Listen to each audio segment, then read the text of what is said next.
Fran, am I gonna need to get the rocks? The problem is the fan.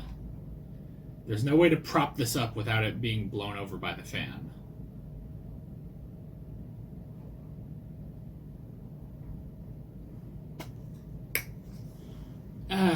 You know what? This ain't gonna work, and it's not even gonna look that good, so screw it. Hey guys, Alex from 7th Hour Films back again with JoJo's Bizarre Adventure.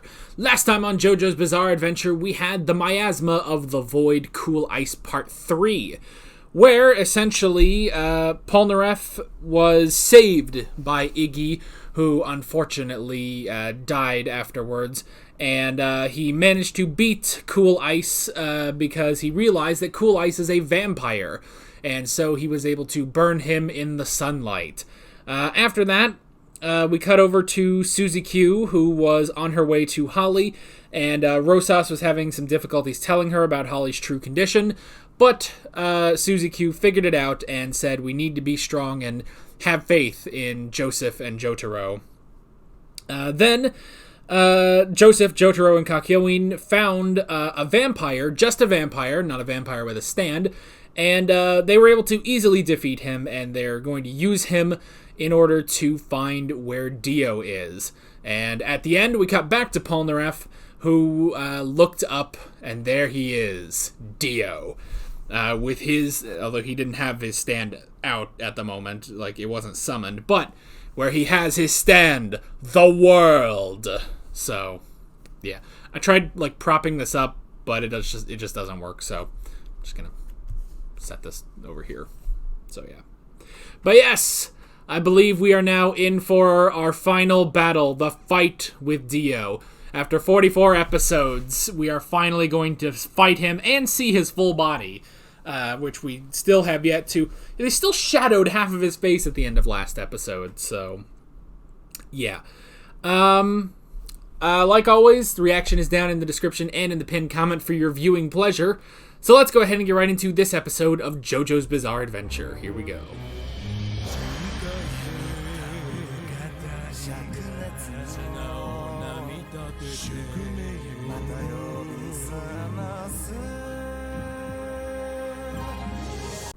Alrighty. That is the first part of DIO's world. Oh, you know, so, okay, here's another thing. Well, okay, never mind. Well, has he? I don't know, actually. What was DIO's last fight? Would it have just been Jonathan? I guess. Has he had a fight since then? Maybe. Presumably he has trained the world, but I don't know. We don't know how much he's actually used the world. I have to say it is a little strange that we waited 45 episodes to get DIO back, and the first part of this fight is just a weird car chase with some weird senator. That was kind of goofy, but of course, then again, Joseph is pulling out the old Joestar secret technique. He ran away from DIO. Oh, boy. It's very interesting just seeing DIO out and about, you know? Oh, man, oh, man. I mean, it's great. I love having DIO back. Granted, you know, there's now only 3 episodes left of Stardust Crusaders, so, you know, the whole thing about Stardust Crusaders, I feel like, is, oh, the big thing, DIO's back. You don't get DIO, though. You're not allowed to have DIO until the very end, and you better enjoy it while it lasts, I feel like, you know? Who knows, though, maybe DIO will come back in another part. Maybe. I don't know. So, let's talk about the first episode of the fight with DIO. First off, we have the stairs and backing down, which was interesting.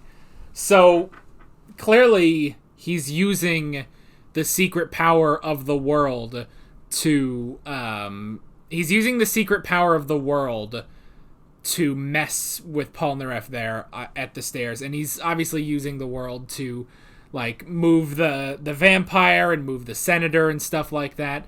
You know, they sort of question, you know, oh, is it super speed? You know, is he that fast? But they pretty much say, and they said, Whole Horse kind of said this earlier, that there's no way super speed could do that, you know? There's no possible super speed where you could do that. Now, we also speculated when, during that Whole Horse episode where he talked to Dio and tried to kill him, we also speculated that his stand ability could be stopping time. At which point, it would basically be like with Polnareff. Polnareff starts to climb the stairs.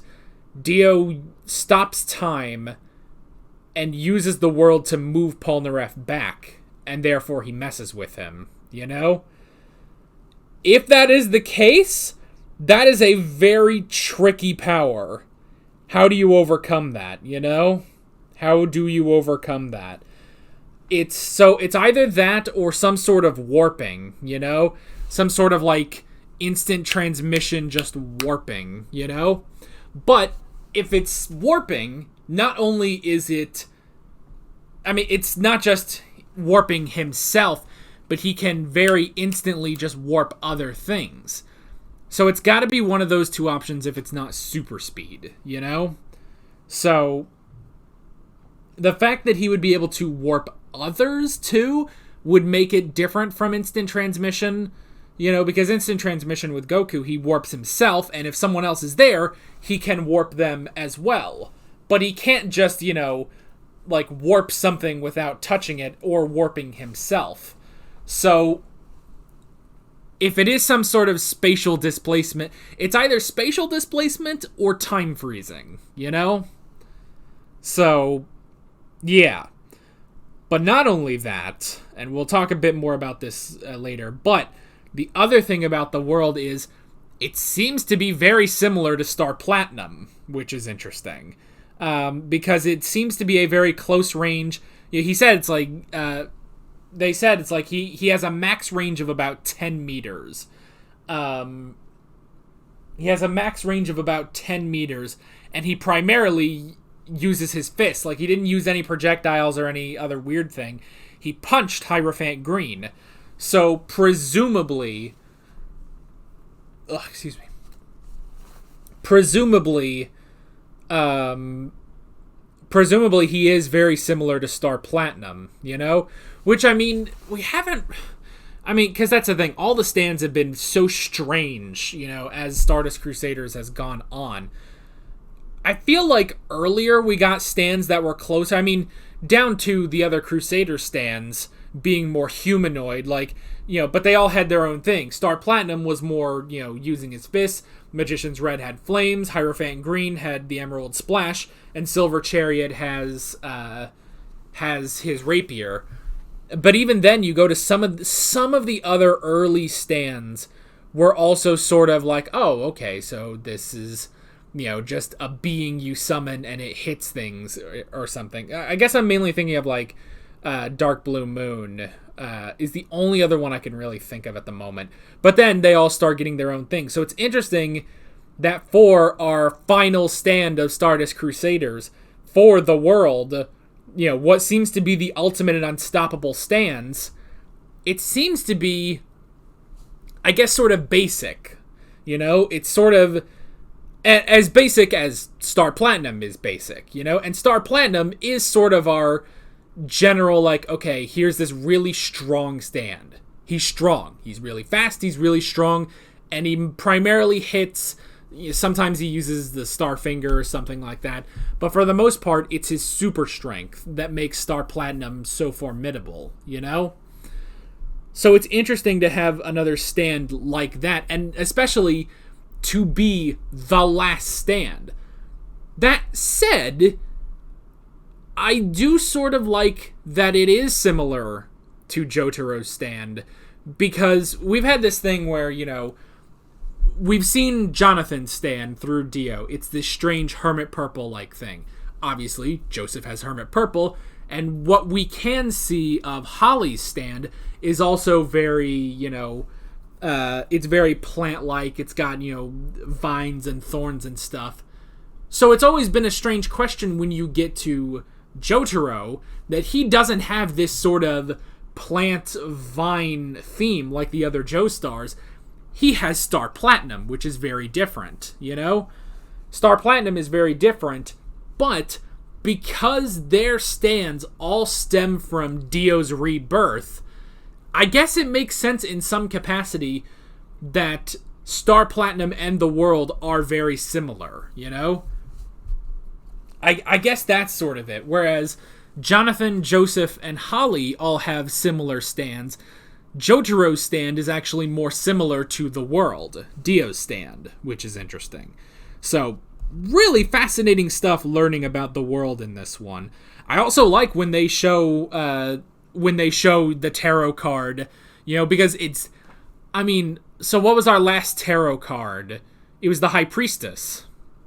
At least our last enemy was the High Priestess. And then we got Iggy with the Fool, and, that's when they said, oh, well, I've suspected, I think it was Kakyoin who was like, I suspected that Dio's stand was the world, but I didn't know. I wasn't certain. Of course, then you get the Egyptian god stands. I think it's only when we get to Anubis that they confirm, because he says, oh, Dio's stand, the world, is so powerful, So honestly, it was really nice seeing the tarot card again, because it's been so long since we've had a tarot-based stand, because we had to run through the 9 Egyptian gods, the Void, I'm not calling it cream, so we ran through the 9 Egyptian gods, the Void, and whatever the hell Billie Jean had. I don't remember what his stand was called. We'll just call it the Illusion. The Illusion of Difficulty. No. So, honestly, I really do like getting back to the tarot, at this point, all that remains is the tarot stands, because all of our Crusaders have tarot stands, and now so does Dio. So I like that. That was really, really good.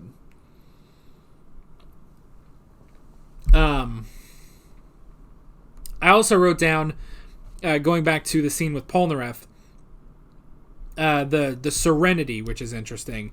Dio talks about, and it's the classic thing of, people are only out for their own good, even if they say they fight on behalf of love and justice. Did he specifically say love and justice too? Let me see if I can. Let me see if I can specifically find where he says that. I'm curious, Polnareff. Have you ever wondered what the human soul desires most? Peace of mind. Subconsciously, all humans wish to overcome their fears. They seek fame, money, and dominance of others, all to obtain a sense of everlasting security. What a farce. They create bonds as a means of self-preservation. They say they wish to help others, purely for the sake of love and justice.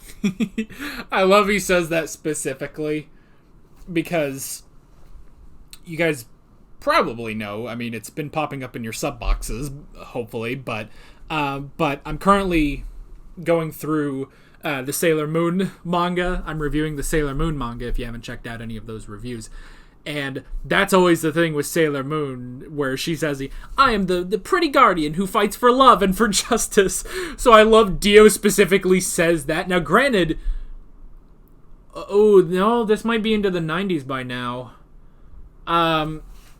Correct me if I'm wrong. I think by this point, this part of the manga should be in the early 90s, which was when Sailor Moon came out. So I love the idea of Dio calling out Sailor Moon.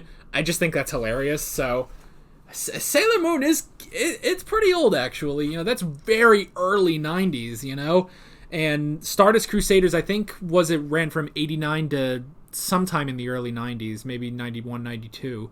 So, yeah, maybe. But I just love that specifically. But the whole thing is talking about, oh, well, they say they fight just for the sake of love and justice. But as he says here, it's only to settle their feeble minds. Everyone just wants one thing: serenity. And it's interesting how, he says he's basically trying to tempt Polnareff back to his side, And he says, what greater serenity is there than being my servant, And it's also interesting because, obviously with all of this, Dio is positioning himself above humanity and everything, which we've had since Phantom Blood. He rejects his humanity, JoJo, so he has always put himself higher. He, I can remember when he fought Jonathan, he says, a monkey can never compare to a lion. He always sets himself above everyone else. So I like the idea, he says, like, what greater serenity can there be than being my servant? So I like that tempting, trying to tempt Polnareff. And then, not only is he just, I like that it's not just he's saying these things to tempt Polnareff, because Polnareff could then easily be like, no, I won't do that, and he goes up there and he fights. But I like, because he's messing with him, because he's messing with his mind, Polnareff starts to go up the stairs, and then Dio uses the world to put him back down. Say, oh, guess you're retreating. Maybe your mind has lost fear, but your body hasn't. And that creates this whole inner conflict within Polnareff, So I love that. That was really, really cool. We also got the Mudas. I do know that's maybe the one thing I knew is that, like Jotaro has auras, Dio has Mudas, which I believe... So, Muda is the Japanese word for useless, I believe. And that was the thing in part 1. I remember when Jonathan fought Dio, and, he said, it's like, oh, there's no point in, there's no point in going against me. It's useless. And I remember, like, oh, geez, he's saying useless a lot. I do remember you guys saying, like, oh, you don't even know. So, but they keep it as Muda in this one, which was in the dub, which is pretty cool. So... Let me see if I can pop up to it. And I'll gladly do it again, if it helps uncover your stand's abilities! How disappointing.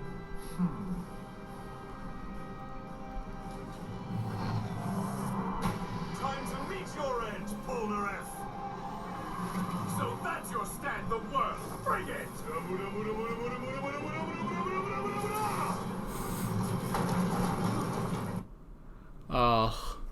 Now, it's a bit odd because it cuts to Dio saying Muda.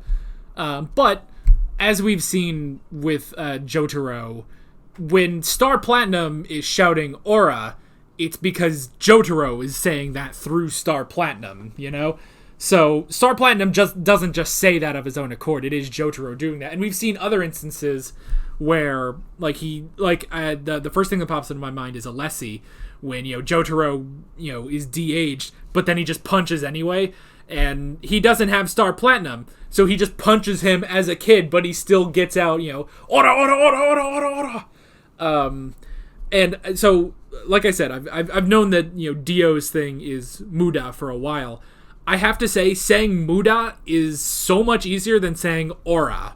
Like, I can't really do it. And I'm not really, I can't say things, super, super fast. My mouth just doesn't work that way. But the whole thing of, just, my tongue is just I can't keep up with this. Muda, though, because it's a Muda, it's very, hard consonants, So those I've always found easier to do, and now I have to do it. Muda, Muda, Muda, Muda, Muda, Muda, Muda, Muda, Muda, Muda, Muda. Something like that. Yeah. Anyway. So, we got the Mudas. We got the Mudas and the Auras. So of course, now I want a full Muda versus Aura clash. Which I'm sure, obviously, we're going to get a full clash between Star Platinum and the world, So, that'll be cool. We had the coffin. Again, showing...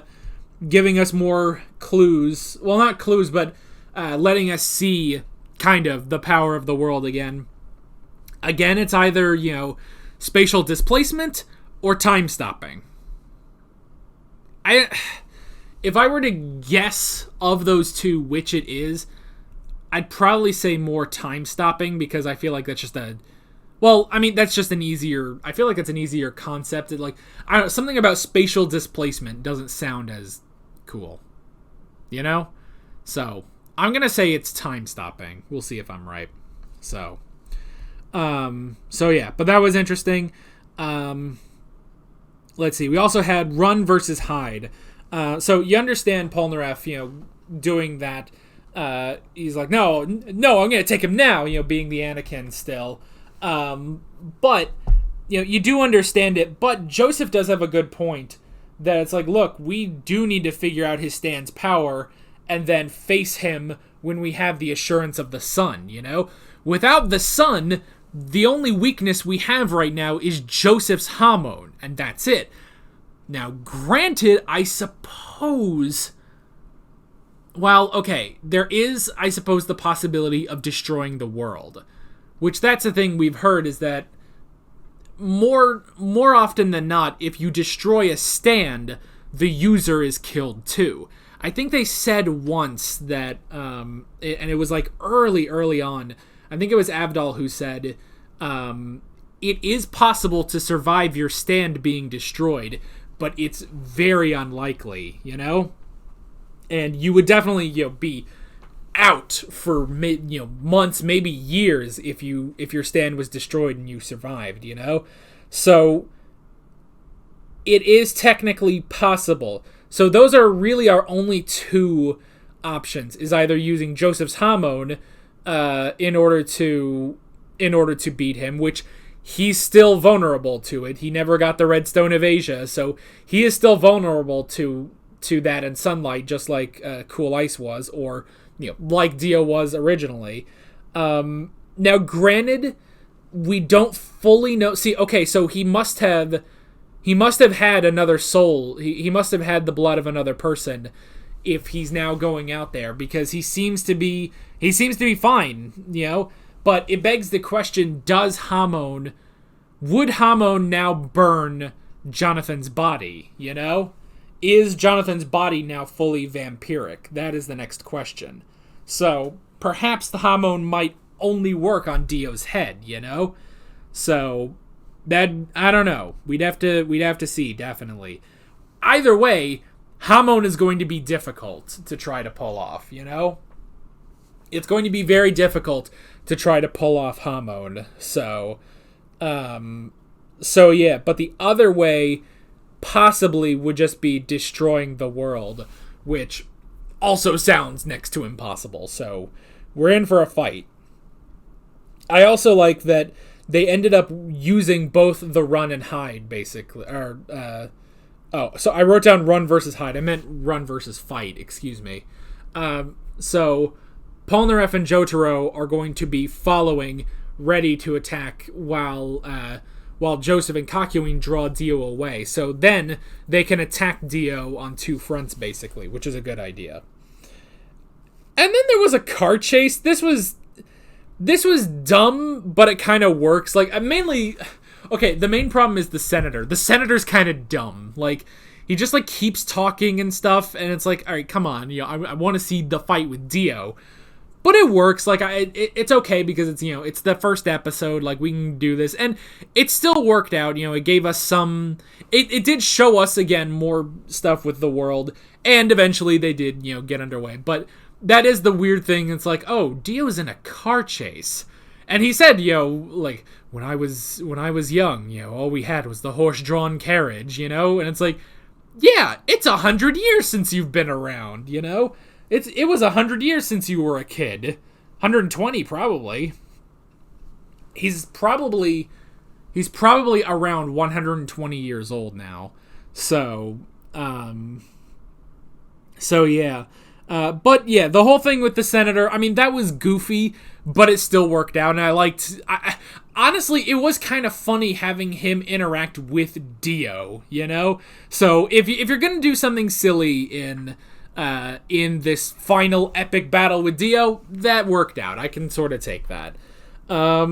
We had the Emerald Splash, which Dio just deflected with his fingers. Don't know if he used the world with that or not. It seemed like it was just him as a vampire, just with his vampiric strength, deflecting the Emerald Splash, which no one should be able to do, but he did it.